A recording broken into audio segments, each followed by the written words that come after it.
بسم اللہ الرحمن الرحیم۔ خاتین حضرات السلام علیکم۔ ہتھکڑیوں میں جکڑے ہوئے وینزویلا کے صدر کو نیو یارک میں جیل میں منتقل تو کر ہی دیا گیا ہے، مگر ساتھ ہی ساتھ ان پر فرد جرم بھی عائد کر دی گئی ہے۔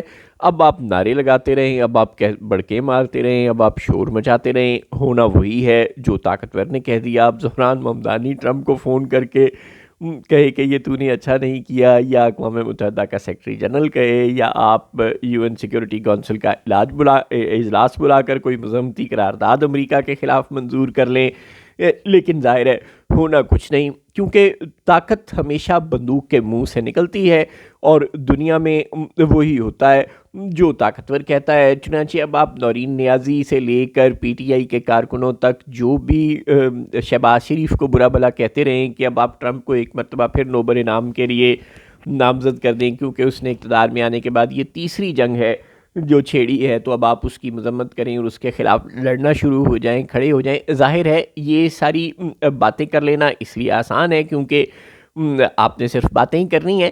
فیکٹ یہ ہے کہ پہلے طاقت جمع کریں، اس کے بعد بولیں، جتنا مرضی بولیں، بولنے میں کوئی برائی نہیں ہے، لیکن جس طرح ایران بول رہا ہے طاقت جمع کیے بغیر، یا جس طرح وینزویلا بول رہا تھا طاقت جمع کیے بغیر، یا جس طرح غزہ والے بولتے ہیں طاقت جمع کیے بغیر، بدقسمتی سے یہ دنیا ان کا ساتھ نہیں دیتی۔ دنیا صرف اور صرف اور صرف جس کی لاٹھی اس کے بھینس کے اصول پر چل رہی ہے۔ چنانچہ اگر آپ نے طاقت جمع کر لی ہے جتنی کہ چین نے اور روس نے کر لی ہے، تو پھر آپ جس کو مرضی ماریں، جو مرضی کریں، پھر ٹھیک ہے، پھر ڈونلڈ ٹرمپ چوں بھی نہیں کر سکتا اور کوئی بھی چوں نہیں کر سکتا۔ لیکن اگر آپ کے پاس طاقت نہیں ہے تو پھر معاملہ ذرا مشکل ہے۔